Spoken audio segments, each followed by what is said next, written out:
Today's story is the story of Mulan. Many years ago, China was in the middle of a great war. The emperor said that one man from each Chinese family must leave his family to join the army. Mulan, a teenage girl who lived in a faraway village of China, heard the news when she was outside washing clothes. Mulan ran into the house. Her father was sitting in a chair, carving a piece of wood. "Father," she said, "did you hear what the emperor says each family must do?" "Yes," said her old father, "I heard about it in town." "Well, I may as well go pack up." He put down his carving, stood up and walked very slowly to his room. "Wait," said Mulan, "Father, you have not been well. If I may say so, why at your age must you keep up with all those young men?" "What else can be done?" said her father. "Your brother is a child. He cannot go."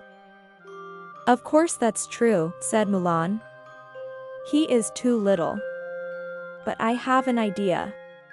She poured her father a cup of tea and handed it to him. "Father, have some tea. Please sit a minute. I will be right back." "Very well, dear," said the father. Mulan went into her room. With her sword, she cut off her long black hair. She put on her father's robe. Going back to her father, Mulan said, "Look at me. I am your son now. I will go in your place. I will do my part for China." "No, my daughter," said the old man. "You cannot do this." "Father, listen please," said Mulan. "For years, you trained me in Kung Fu. You showed me how to use a sword." Mulan swung the sword back and forth with might. "Only so that you could stay safe," said her father. "I never meant for you to go to war. If they find out you are a woman, you know as well as I do that you will die." "No one will find out, father," said Mulan. She picked up her sword. "Mulan," said the father. He tried to get up but had to hold on to his chair. The daughter kissed him goodbye. "I love you, father," she said. "Take care of yourself. Tell my brother I said goodbye." She climbed on a family horse. And off she went to join the emperor's army. In the army, Mulan proved to be a brave soldier. In time, she was put in charge of other soldiers. Her battles went so well that she was put in charge of more soldiers. Her battles kept on going well. After a few years, Mulan was given the top job. She would be general of the entire army. Not long after that, a very bad fever swept through the army. Many soldiers were sick.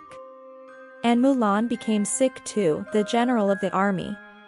When the doctor came out of Mulan's tent, he knew the truth. "The general is a woman," yelled the soldiers. "How can this be?" Some called out, "She tricked us, and we will not fight for a woman." They said, "Punish her. Make her pay. The cost is for her to die." But others called out, in voices just as loud, "With Mulan, we win every battle." They said, "Stay away from our general." Just then, a soldier ran up. "Everyone," he called. "A surprise attack is coming." Mulan heard this from inside her tent. She got dressed and went outside. She was not yet strong, but stood tall. She told the soldiers where they must go to hide, so they could attack when the enemy came. But they must get there fast. The soldiers, even those who did not like that their general was a woman, could tell that Mulan knew what she was talking about. It worked. The battle was won. It was such a big victory that the enemy gave up, at last. The war was over, and China was saved. You can be sure that after that last battle, no one cared anymore that Mulan was a woman. The emperor was so glad that Mulan had ended the long war, he set aside the rule about being a woman. Mulan, stay with me in the palace, he said. Someone as smart as you would be a fine royal advisor. Mulan bowed deeply. You are too kind, she said. But if you please. What I wish most of all is to return home to my family. Then at least take these fine gifts, said the emperor.